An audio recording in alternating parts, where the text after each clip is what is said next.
and welcome to Daytime. I'm Cindy Edwards. And I'm Dave Nemeth. We have a great show for you today, chock full of colorful characters and stories. What are you looking at?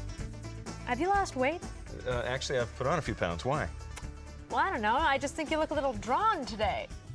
Funny you should say that. I am feeling a little bit flat. You, on the other hand, though, you couldn't look better, and you're certainly very animated today. Well, thank you. But for some reason, I don't feel like myself either. I mean, I feel okay, but something's just not quite right. Everything feels a little sketchy. Hey, you know what? That driver dropped us off at the wrong studio. This place is three-dimensional. You're right. But you know, as long as we're here, we could do a better job hosting this show than those other two bozos. Oh, that's for sure. But, speaking of those two clowns, here they come. We better get out of here. Oh, my. Yeah, you're right. But, by the way, don't forget, we are bowling with Fred and Wilma this afternoon. That's true. And then we have drinks later with Marge and Homer at Moe's, right? Right. Okay. Somebody said that... Who are those people? Who are they calling bozos? What the heck? That looked a lot like you. They're going bowling with Fred and Wilma? And drinks with Marge and Homer. Everybody knows Fred quit at bowling a long time ago. Everybody He's knows too fat. Marge doesn't drink. Wow, that's true. Not that I've ever seen her drink. Maybe she does. I don't know. That was just bizarre. Now, very confusing. If I'm ever sick, I know I can call on that woman.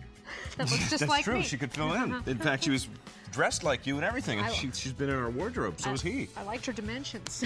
Very nice dimensions, yes. And did you notice his? Very big eyes. Yes.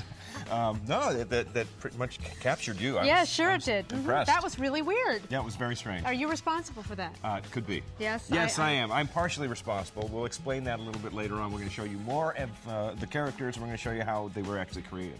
Welcome to Daytime, everyone. Yes. She's the real Cindy.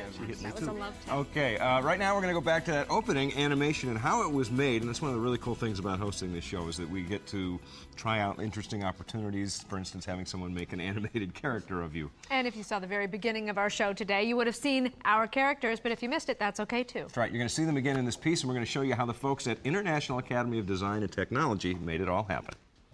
Last week, the guys at IADT created an animated Little Dave, and we demonstrated a technique called motion capture. This is the process used in big-time Hollywood films like Polar Express and Beowulf. Pretty cool stuff. Today, Chris Hayes shows me how he put together that incredible animated opening for Daytime.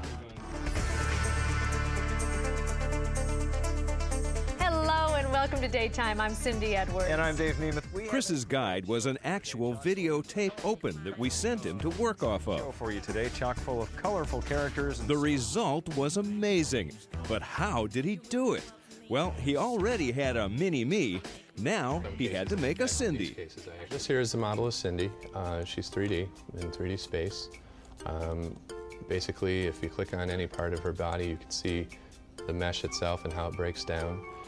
The way that she's basically constructed, if I select the face and hit a part here where you get to the individual points, you can see that by pushing and pulling the points, it pretty much determines the layout of your mesh, and eventually you settle in on something that looks really great. Keep in mind, each person and item must be sculpted as if they were made from a block of some sort of imaginary computer cartoon clay. It's moldable and, if you want, stretchable. Now that's what I call rubbernecking. Cindy's character is really taking shape, from her pretty manicured nails all the way down to her toes. Cute shoes. What do you think, Cindy? Now we need a place to hang out. Hey, look, it's our little Daytime set. So basically here what I did is I gained all the reference I could, and of course it's not exact, but I think you'll find that a lot of the stuff is very similar. It's very close. Chris has really dialed this in. It's an exact replica of our Daytime set. Even the Persian rug is perfect. Keep in mind the entire scene done for us is just a little more than 1 minute long, but it contains roughly 2,000 separate frames, all rendered by hand. That's how it's done. Yeah, it takes a lot of time, but it was a lot of fun, and I really enjoyed it. And, I look forward to my next project. The process took an unbelievable 6 months to complete. But as you can see, patience and attention to detail resulted in a walking, talking work of art. That is huh? wild. That's freaky, isn't it? I love the very way those strange. dimensions came out on her. I loved them too. I know, I'm really disappointed They though. were- When I look at, well, I liked myself in animation form. I liked you both ways. All Okay. right, thanks again to Chris Hayes and all the folks at International Academy of Design and Technology for that extraordinary job. I take it you liked your character. I did. I think that was really nifty. All right, good. Very cool. I thought it was cool too. All right, coming up next, incredible.